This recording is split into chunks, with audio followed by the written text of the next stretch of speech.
Hey guys, I'm Dookey Lukey, and I'm making this video because I made a build guide over on Mobafire where I teach people how to play AP Offtank Malphite, and it just hit over 2 million views, so if you haven't checked that out, the link is in the description. And in this video, I'm going to teach you how to play like this.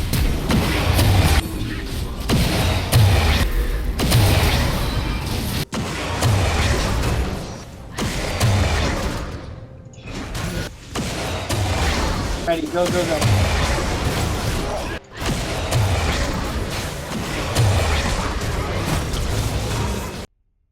Hopefully you don't need to be taught how to do what I just did there. Those are really basic plays. I'm like ulting kids under tower and people with like half health. So if you watch that and you're like, oh my gosh, I need to learn how to do that, then you probably need to watch this whole guide because you don't know how to play Malphite at all. And I'm going to run through the basics of why I like playing him as an AP off tank instead of playing him straight tank. Playing Malphite as an AP off tank is not always the best way to play him, but it is sure a heck of a lot more fun than playing him as straight tank. It's so satisfying being able to jump in and just blow up the carries or hit the enemy team and just devastate them. Picking him as an off tank is actually a pretty good idea if you already have a couple other tanky members on your team. That way you can still do a good amount of damage, but you're still the tank that your team needs you to be. The pros for playing Malphite is that his passive makes it really easy to trade. He has really great engage with his ultimate. He can kite well with Seismic Shard. He can blow up squishies with his combo. He peels well for carries, and he has really high base damages. Some of the cons are that he has slow attack animation, he has a really poor early game, and he is reliant on a good ultimate to really be useful in a team fight. And if you get behind, it is really hard to come back. Before starting out the game, you're going to need to set up your summoner spells and your runes and masteries. For summoner spells, I would go with Flash always, and then debate between Ignite and Teleport. It's really whatever you need. If you want to have more kill pressure, then go with Ignite. And if you think you're going to have a tough lane or you want to be more teamfight oriented, then go with Teleport. Next, you want to set up your rune page, and I would go with Marks of Magic Penetration, Seals of Armor, Glyphs of Magic Resist, and Quintessence of Ability Power. You can also swap out the Glyphs of Magic Resist for Ability Power if you're not against an AP top laner, or if you just want more kill pressure. Next, you have to choose your masteries. I put 12 points into Ferocity, and I get Sorcery, Feast, Natural Talent, and Oppressor. Then, I put 18 points into Cunning, and I get Wanderer, Secret Stash, Meditation, Dangerous Game, Intelligence, and Thunderlord's Decree for my Keystone Mastery. If you want to have more kill pressure in your lane, you can switch out Secret Stash for Assassin, Meditation for Merciless, and Intelligence for Precision. Alright, here's a quick outline of Malphite's abilities. His passive is a shield that you get that will recharge after you don't take damage for a little bit. Your Q is a point and click, and it slows them down, speeds you up, and it does damage. Your W, when you activate it, it makes it so you hit people harder with your fists, and it also gives you passively more armor. Your E does area of effect damage around you to anybody and will also slow their attack speed.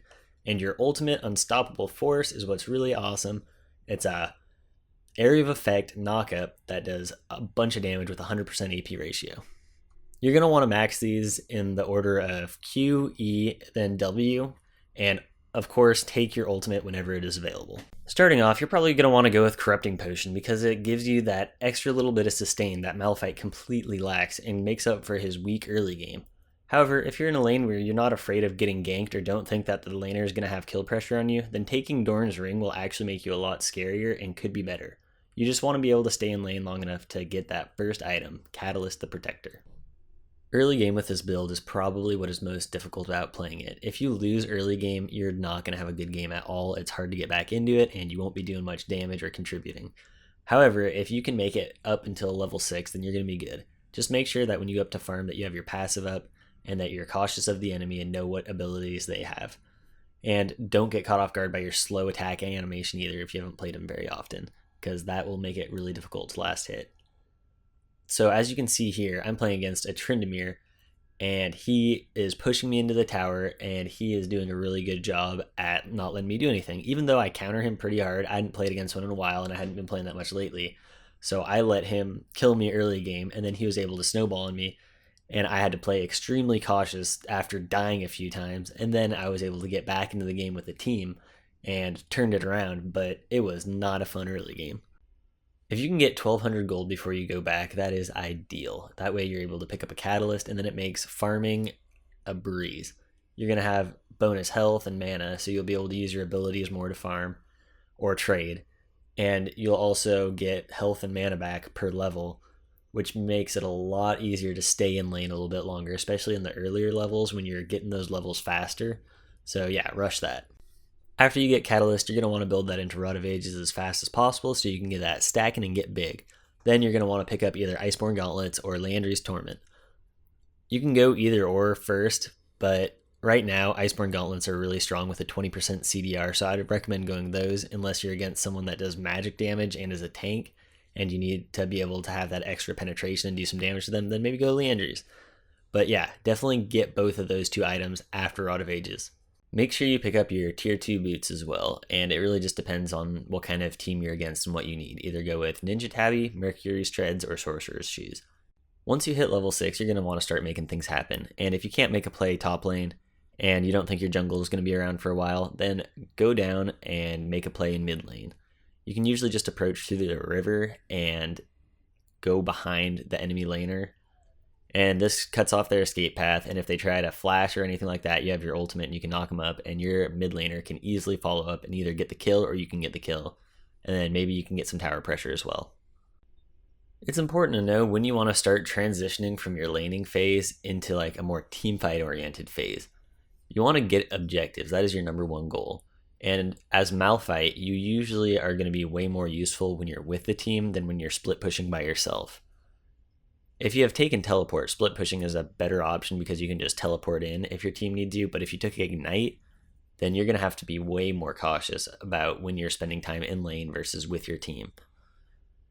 If you're ever fed, I would recommend grouping up because you have a huge impact in team fights and your presence there will likely win you the fight alone. After picking up your core items, you have two choices left of what you want to get. Get Randuin's Omen if you want to be able to ult into the middle of the team, slow everyone down, and if they're a little more AD heavy. Get Dead Man's Plate also if they're AD heavy and you need more of those tanky stats and you're going to be chasing more often. Get Banshee's Veil if they're more AP heavy and you need that spell shield to help protect you. And get Abyssal Scepter if you want to do some more damage and if they also are AP heavy or have a ton of magic resist. Once the game transitions into the team fighting phase, you're going to want to know what your role is within your team. You're either going to be an initiator or a peeler. As an initiator, you're looking to start the fight in whatever way you can. Getting a pick is a great way. If you find someone who's out on their own, you can ult them and knock them up, and then your team can follow up, and you guys can make it a 4v5 after that. Or you want to go around and flank them and try to get at their back line and stick to their carries. Or you just flat out ult in the middle of their team and hope for the best. As a peeler, you're more focused around keeping your carries alive instead of trying to kill their carries. So you do this when your carries are fed so that you can keep them pumping out the damages. If there's someone like a Rengar or a Talon on the enemy team that keeps hopping in and bursting your team, you're probably going to need to peel and save your ultimate for when they hop in to try to get your carries.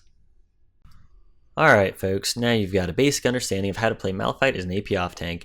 Hope that this video can help you out a little bit and give you a basic understanding of what to do. It's not too in-depth, but it should give you the basics to be able to play it in a game.